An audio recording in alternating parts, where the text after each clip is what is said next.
The normally manicured grounds at Scone's White Park Racecourse became a quagmire today under the hooves of hundreds of horses. In fact, so wet was the going that by mid-afternoon the club decided to cancel tomorrow's Scone Cup Eve program. But despite the slush and the gloomy skies, there was a good turnout of keen buyers to view the handy lineup of horses. Well, as is always the case with horse sales of this type, there were quite a few poor quality stock here today, but the fine studs of the upper hunter still ensured many top racing bloodlines were featured in the sale ring. Among them this mare, By Biscay, with a foal. Naturally, when horses of this type went into the ring, there was plenty of spirited bidding.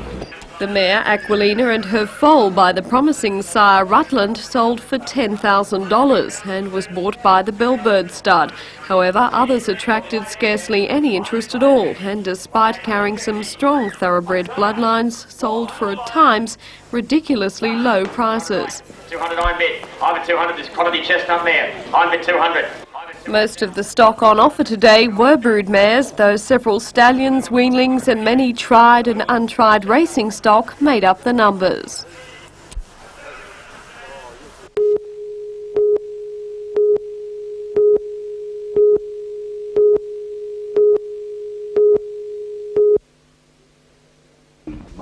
Speaking at a press conference this afternoon, Mr Duffy stressed the importance of his international trade talks to the economy of an agricultural and industrial exporting centre like Newcastle.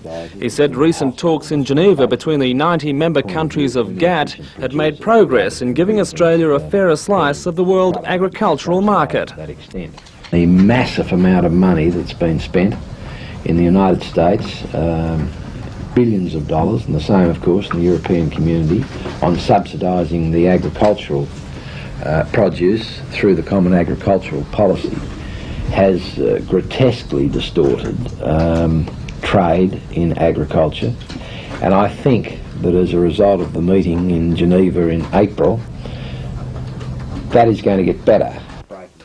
But the prospects for our mineral and energy exports are still gloomy. Mr Duffy says it will be much harder to make breakthroughs against countries like Germany, Japan and the UK, who subsidise their mineral industries to the tune of $15 billion a year. It's impossible, just from a basic point of view, for any efficient producer to be able to compete against any product which is subsidised to that extent. Mr Duffy said whatever the outcome of future trade talks, it's clear Australia's current account deficit cannot be sustained in the long run. Mr Duffy will be appearing on Newsnight tonight at 10:30 to defend his trade policies in the light of the current trade deficit.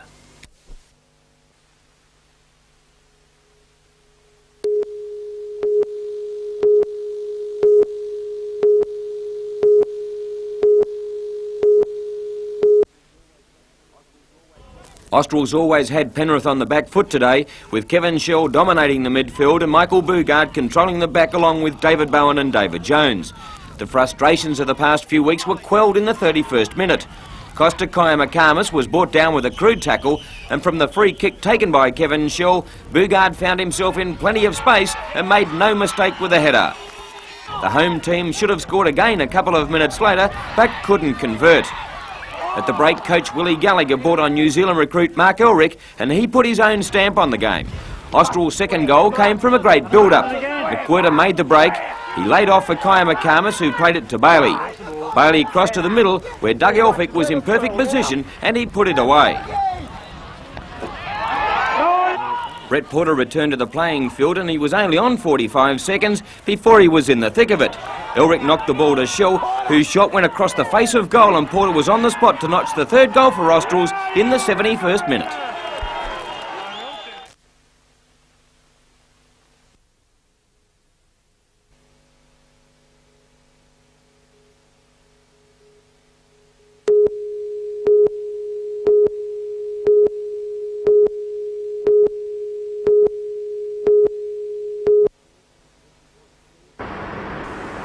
It becomes clear from the front door that Wallsend Plaza traders have entered into the frigate battle with a will. And it's not just words. Buying a pair of shoes or a kilo of meat now also brings an invitation to add to a growing list of signatures. The petition is a statement of support for the AWS consortium and calls on the government to award it the Anzac frigate contract. In just 5 days, thousands of names have accumulated. The traders have printed 10,000 pages, hoping to fill each with 30 signatures. The response is brilliant at the present moment. I think of all the people who've come through the centre, it'll be about 1 person in 1,000 who's declined to sign the petition. The petitions are being spread throughout the region by volunteers and through banks and retail chains. When they're returned at the end of June, they'll be sent to Parliament House. We'd like all the people of Newcastle to get out there and sign the petition so they can let Canberra know that they're really interested in their future.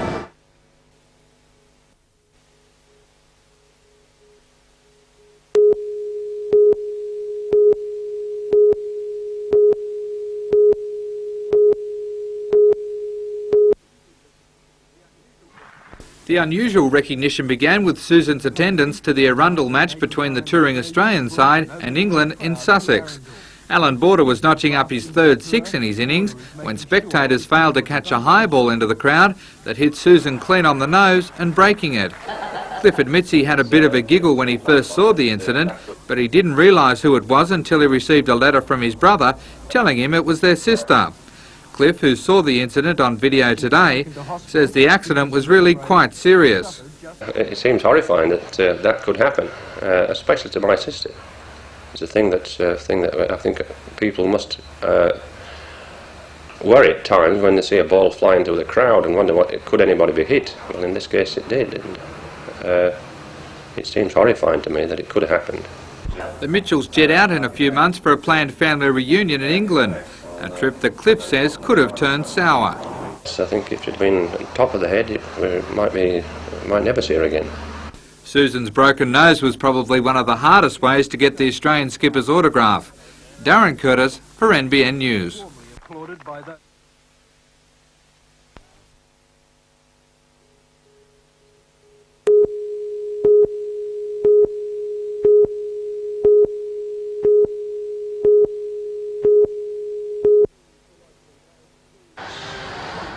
The locally based Shuey's supermarket chain lays claim to the title of leading discounter in Newcastle and the Hunter. That's a claim supported by state pricing surveys. 18 months ago, Shuey's was taken over by the Coles-Myer Group and subsequently amalgamated with a similar discounting chain in South Australia, Bilo. Eventually, the Shuey's name will be absorbed under the Bilo banner, which will also be used on a range of generic products to be officially launched later this week. National Managing Director of Shuey's Bilo, Richard Owens, says the new title is better. I believe that it's a more appropriate name for a company that's going national. It'd be a bit like a dog having two names. If you had Shuey's and Bilo together, we had to select one name, and Bilo we felt was the more appropriate one. Despite the loss of the now familiar Shuey's trademark, Mr. Owens says the chain hasn't lost touch with Newcastle. Our offices are in Newcastle, and as the company grows, which it will, we've got 91 stores now. We're growing that by 35 stores over the next 12 months, and it means that there will be far more people employed in the accounting and administrative areas from the Newcastle base.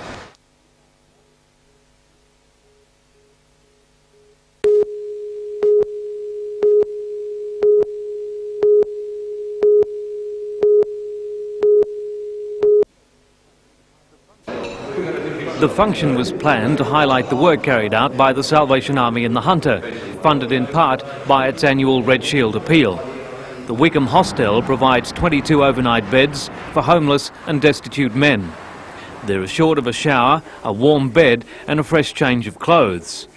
The facility also includes a special area for men severely intoxicated who need to dry out.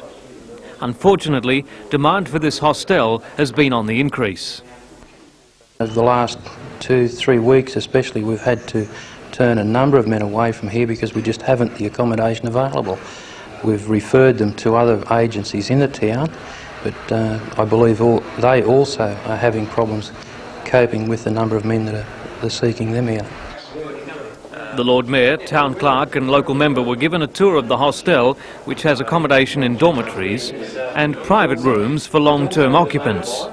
With the Red Shield door knock appeal on this Sunday, Newcastle City Council gave the funds a boost by presenting a cheque for $1,000. Well, in any city you've got people who need assistance, and it's patently obvious that large government bureaucracies can't do it as well as people with Christian kindness, such as the Salvation Army. I think this is a pretty important part of the whole structure, and the Sallies do a great job on it.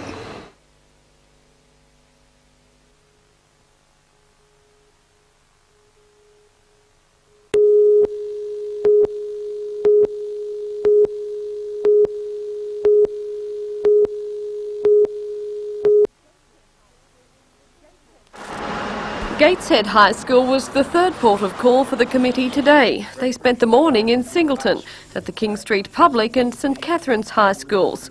All three had been carefully selected.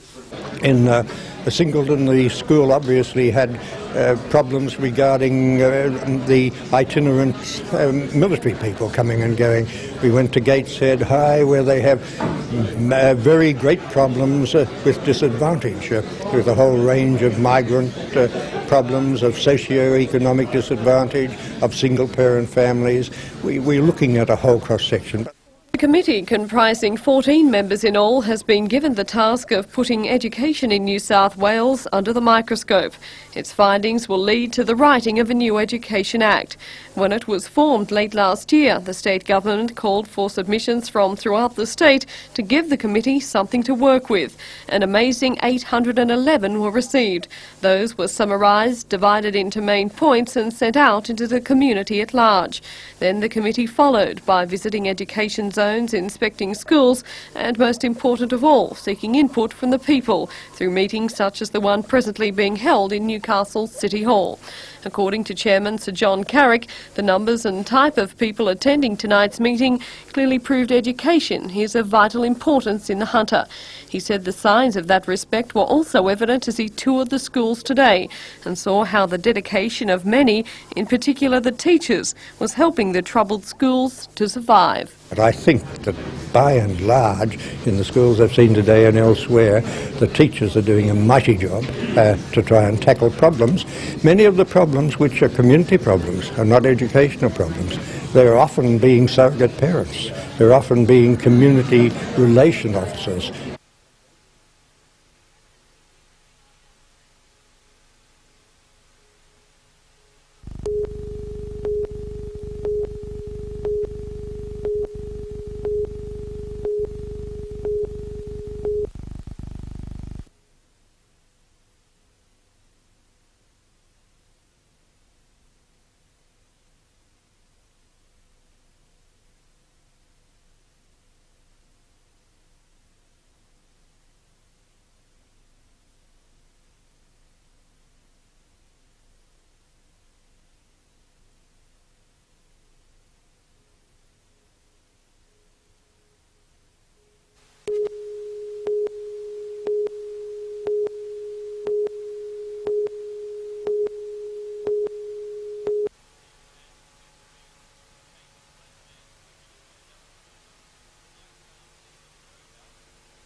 The 3-week inquiry closed last week, and Singleton is nervously awaiting the recommendation to go before Minister for Planning, David Hay.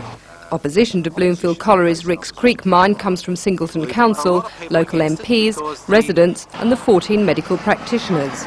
They claim an open-cut mine only 1.5 kilometres from the township will affect the future expansion of the town and the health of its residents. The main worry is the dust. The dust from removing the overburden before they actually get to the coal will float over the town and make worse the asthma and other respiratory diseases which are fairly common in the town. Singleton Council unanimously voted to reject the mine in October last year, and since then has spent over $100,000 in fighting the proposal. Well, Council's approved previous mining applications, but in this case the mine is too close to the Singleton urban area.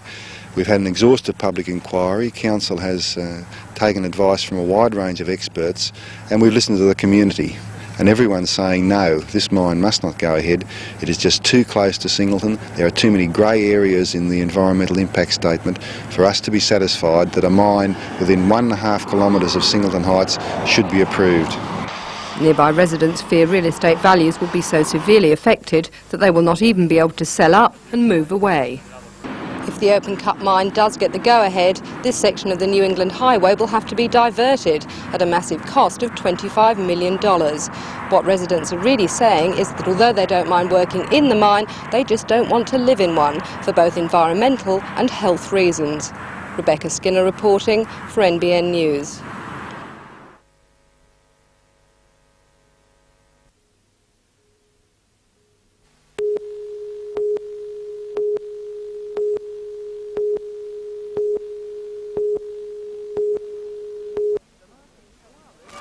The marching koalas hope their performance, donations and a fundraising dinner and auction will help them reach a $250,000 target for their tour next month. The Koalas, formerly known as the Hunter Region High School's band, comprises around 160 students from 25 schools. They're aged between 12 and 18. Following their performance, items being auctioned at City Hall include Craig Johnson's Liverpool surfboard, a Nissan Pulsar car and balloon flights. Many items have been donated by local businesses, groups and individuals. With money raised, the band's tour will include performances at Canada's Calgary Stampede and Disneyland. While teachers and parents are overseeing everything from uniforms, instruments and batons, the cost of sending the youngsters overseas is high. They hope broad community support will help them once again show off their talents across the globe.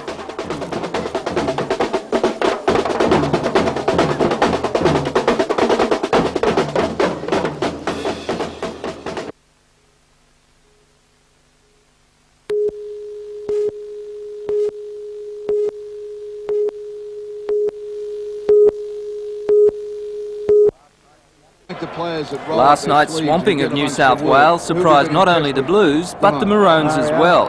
Such a wealth of tries made it easy on the paddock for the banana benders. But for Mike Hagan on the bench, it was agony.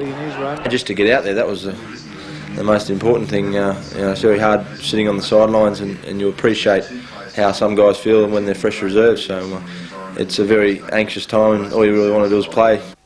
And play he did, controlling the action around the rucks and setting up a bonus try for winger Hancock in the corner. Even King Wally had to move from 5'8" to lock. What did Wally Lewis say to you when you moved into 5'8" and he was moved into lock? Well, he was probably a little bit surprised, but he's played lock before and he was quite happy to put his head in the scrum and let me have a go for 10 minutes. Do you think that was a sign of things to come? I don't know. I think Wally's still playing the best football of his career at 5'8", and while he's still fit and keen to play, I'm sure he'll be around for a little while yet. Welcomed home by wife Sue and new family member Pippa, Mike is happy to settle back into normality, albeit in enemy territory. But after the mass slaughter, does he expect any special flack from his Knights teammates? What can they say? I mean, it was a pretty conclusive win, so I'm probably in a good position. I won't be saying too much either because there's another 2 games to go and you ain't as good as your last game. So you don't think there'll be any problems being a banana bender in cockroach territory? It's always a good feeling when you win, isn't it?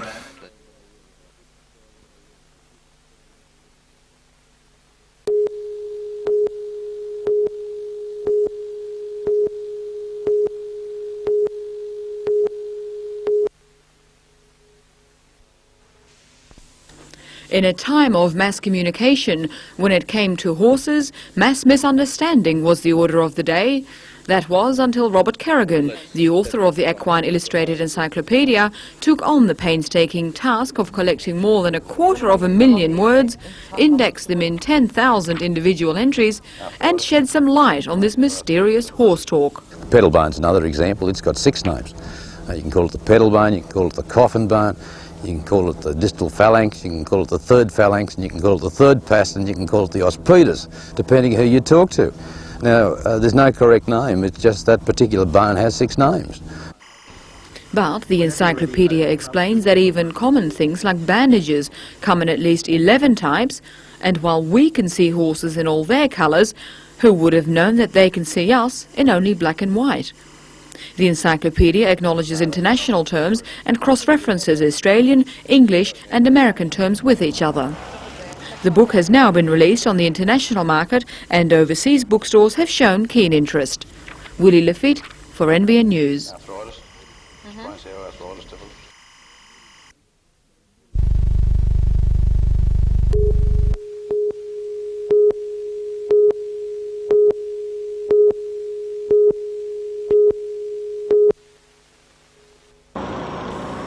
The service station was operating as usual this morning, patrons having no idea of the terrifying drama played out here just hours earlier.